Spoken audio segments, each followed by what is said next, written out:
Ikhlas adalah buat tauhid yang murni. Ini merupakan suatu pengertian di mana ikhlas itu merupakan salah satu dari buah-buah tauhid yang sempurna kepada Allah, yaitu menunggalkan ibadah dan isti'anah atau memohon pertolongan kepada Allah. Hal ini bisa terlihat di dalam surat Al-Fatihah. Hanya satu-satunya kita minta hanya kepada Allah. Iyyaka na'budu, ya, iyyaka na'budu wa iyyaka nasta'in. Hanya Engkaulah yang kami sembah dan hanya kepada Engkaulah kami memohon pertolongan. Nah, jadi ucapan ini setiap hari, setiap saat seorang muslim selalu bermunajat dengan doa ini di dalam sholatnya. Setiap hari tidak kurang 17 kali bagi yang melaksanakan sholat wajib. Tapi kalau dia ditambah dengan sholat-sholat sunat, bayangkan berapa kali sehari kita minta kepada Allah. Apakah kita tidak yakin bahwa Allah akan memberikan kepada kita apa yang kita inginkan? Disinilah kita harus membangun keyakinan kita, ya, keyakinan yang harus kita bangun bahwa tidak ada yang bisa menolong kita kecuali Allah Subhanahu wa taala semata. Dengan ikhlas ini, orang-orang mukmin benar-benar menjadi hamba Allah, bukan hamba nafsunya, bukan hamba selain Allah, bukan juga hamba dunia dan dunia ataupun hamba manusia selain Allah. Dengan keikhlasan yang murni ini, dia mampu membebaskan diri dari segala bentuk perbudakan, melepaskan diri dari segala penyembahan kepada selain Allah, seperti penyembahan kepada dinar, dirham, wanita, gelas minuman keras, perhiasan, penampilan, kedudukan, tahta, birahi, tradisi, dan segala bentuk penyembahan kepada dunia yang tidak sedikit manusia dibuat tunduk olehnya.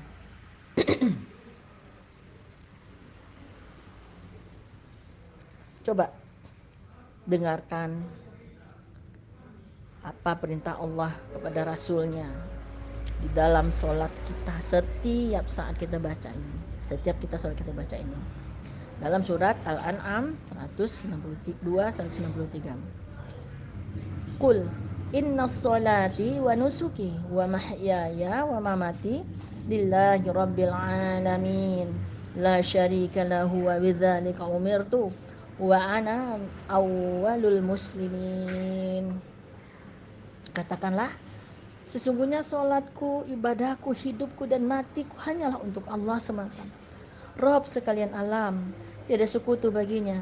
Dan demikianlah yang diperintahkan kepadaku, dan aku adalah orang-orang yang pertama-tama berserah diri kepada Allah Subhanahu wa taala.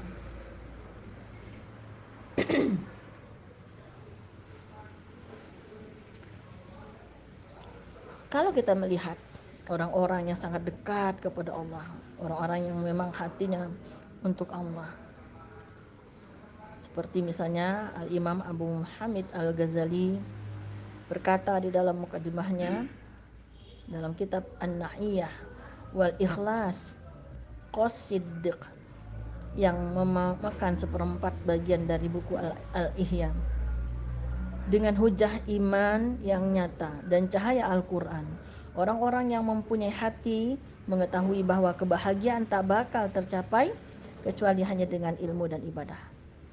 Semua orang pasti akan binasa kecuali orang-orang yang berilmu. Orang-orang yang berilmu pasti akan binasa kecuali orang-orang yang aktif beramal. Semua orang yang aktif beramal akan binasa kecuali adalah orang-orang yang ikhlas. Ya, jadi kalau kita lihat orang-orang yang ikhlas ini adalah orang yang memang betul-betul amalnya, niatnya hanyalah untuk Allah semata. Niat tanpa ikhlas adalah riya, berarti sama dengan kemunafikan dan tidak berbeda dengan kedurhakaan. Ikhlas tanpa kejujuran dan aplikasi adalah sia-sia. Allah telah berfirman tentang setiap amal yang dimaksudkan untuk selain Allah sebagai sesuatu yang tidak karuan. Kita lihat di dalam surat Al-Furqan, surat ke-25 ayat 23. Dan kami hadapi segala amal yang mereka kerjakan. Lalu kami jadikan amal itu bagaikan debu yang berterbangan. Tidak ada berarti apa-apa. Capek kita sholat, capek kita sedekah, capek kita berbuat baik, tapi nggak dapat apa-apa. Bagaikan debu yang berterbangan. Amal yang tidak disertai dengan ikhlas adalah gambaran mati, raga tanpa jiwa. Allah hanya menginginkan hakikat amal, bukan rupa dan bentuknya. Maka dia akan menolak setiap amal yang pelakunya tertipu dengan amalnya. Dalam hadis riwayat Muslim, Abu Hurairah dari Nabi SAW, sesungguhnya Allah tidak akan melihat segala kepada jasad dan rupa-rupa kalian, tapi dia melihat kepada hati kalian. Beliau memberi isyarat ke arah hati dengan jari-jari tangan dan berkata, takwa itu terletak di sini. Dan beliau memberi isyarat ke arah dadanya 3 kali. Allah berfirman tentang orang-orang yang menyembelih hewan korban, yaitu yang dilakukan orang-orang yang benar-benar orang-orang yang sedang menunaikan ibadah haji dan umroh. Di dalam surah Al-Hajj ayat 37. Daging-daging onta dan darahnya itu sekali-sekali tidak dapat mencapai keridhaan Allah, tetapi ketakwaan daripada kalianlah yang dapat mencapainya. Masya Allah. Aduh ya Allah, ayolah kita bunda-bunda semua belajar kita untuk ikhlas menata kehidupan kita ke depan. Apapun yang kita lakukan, ikhlaslah hanya karena Allah.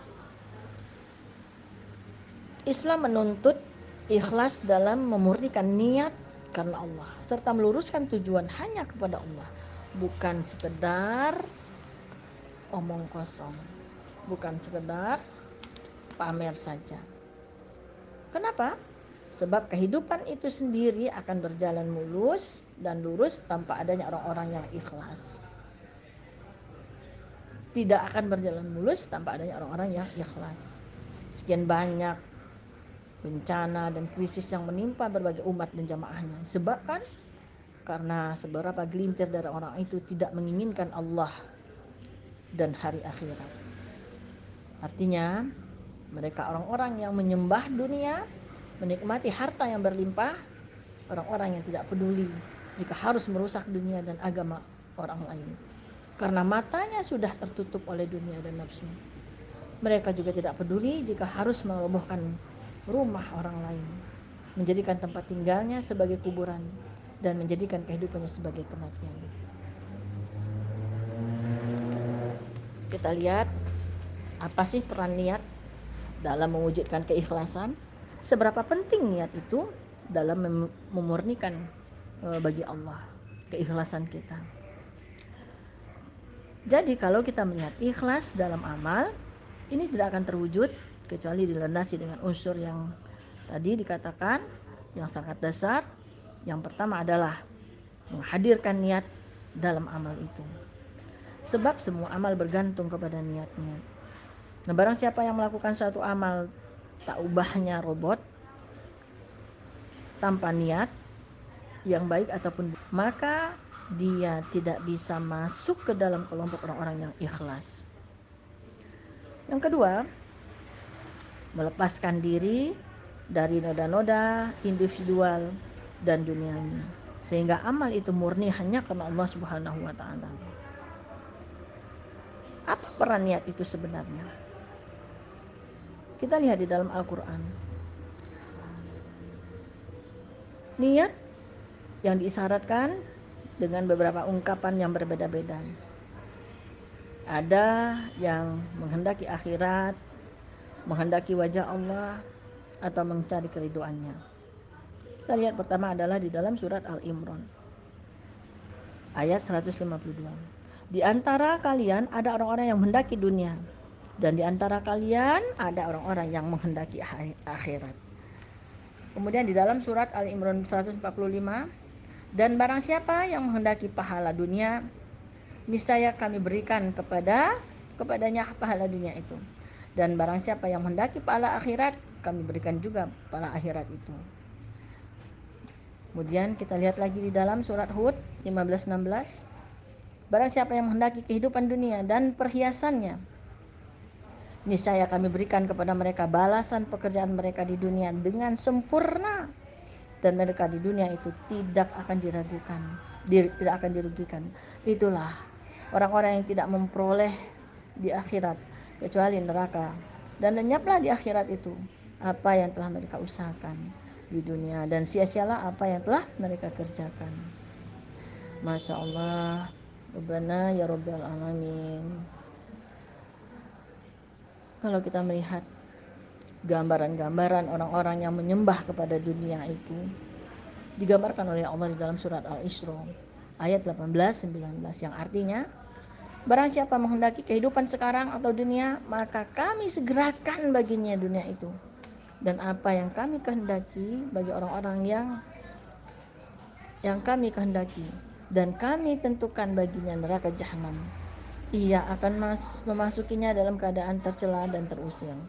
Dan barang siapa yang menghendaki kehidupan akhirat dan berusaha ke arah itu dengan sungguh-sungguh, sedang ia adalah mukmin, maka mereka itulah orang-orang yang usahanya dibalasi dengan baik.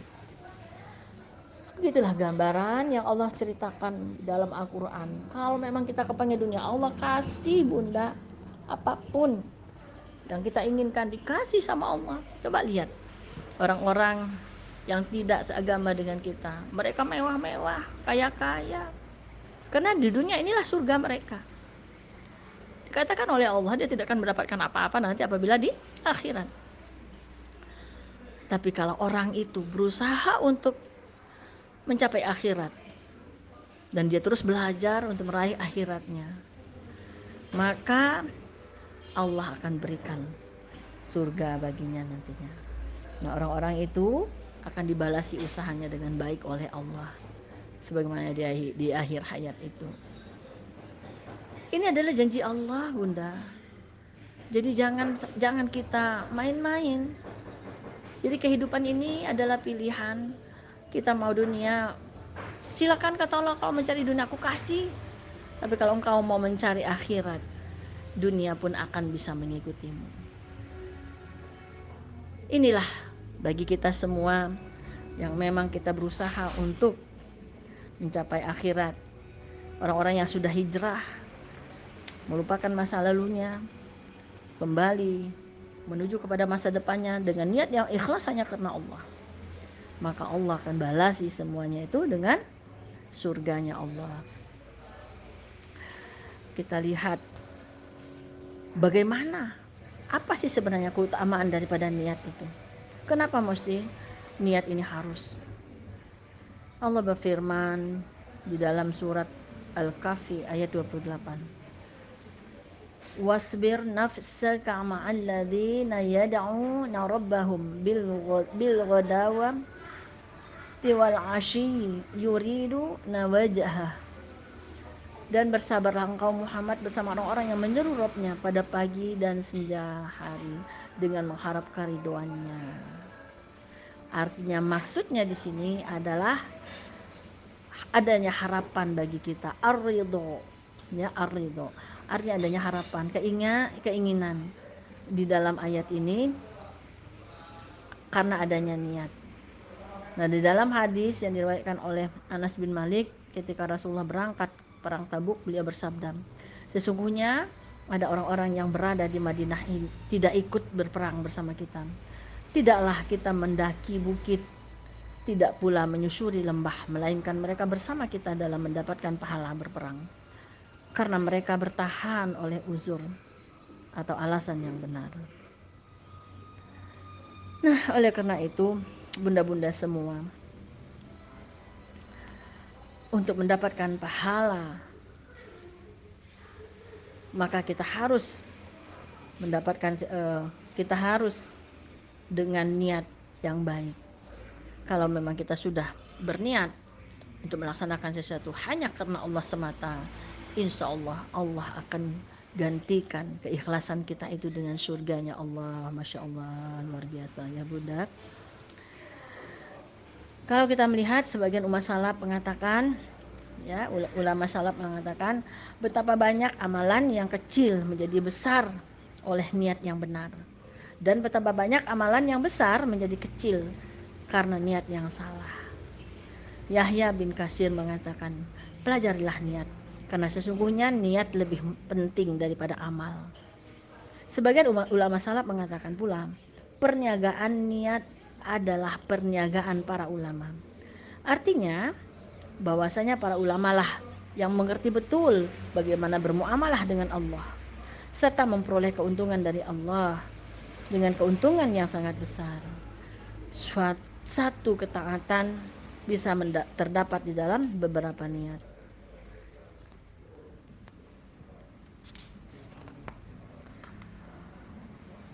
Kemudian itu adalah pemahaman daripada ikhlas tadi bunda ya. Bagaimana keutamaan daripada ikhlas itu, bagaimana kita bisa melaksanakan ikhlas itu bisa berjalan dengan lancar, itu semua tergantung dari niat. Nah, bagaimana peranan niat itu disebutkan di dalam beberapa sunnah, bahwa banyak di antara riwayat-riwayat tentang keutamaan niat dan ikhlas. Disebutkan di beberapa di antaranya adalah Al-Imam Al-Munziri di dalam bukunya Ar-Targhib War-Targhib. Lalu saya memasukkannya ke dalam buku saya Al-Munfaqah. Memulai segala sesuatu uraian, dan yang pertama kali disebutkan adalah hadis tentang 3 orang yang terjebak dalam sebuah gua. Hadis ini adalah muttafaq alaih, di mana hadis ini disebutkan pada bagian mendatang tentang buah-buah ikhlas itu. Kemudian ada lagi hadis dari Abu Umamah tentang seseorang yang bertanya mengenai orang yang mencari pahala dari Allah dan juga agar dikenang manusia. Maka Nabi SAW menjawab 3 kali, dia tidak mendapatkan apa-apa. Kemudian beliau bersabda, sesungguhnya Allah tidak menerima amal kecuali jika pelaku amal itu ikhlas dan mencari keridhaan Allah dengannya.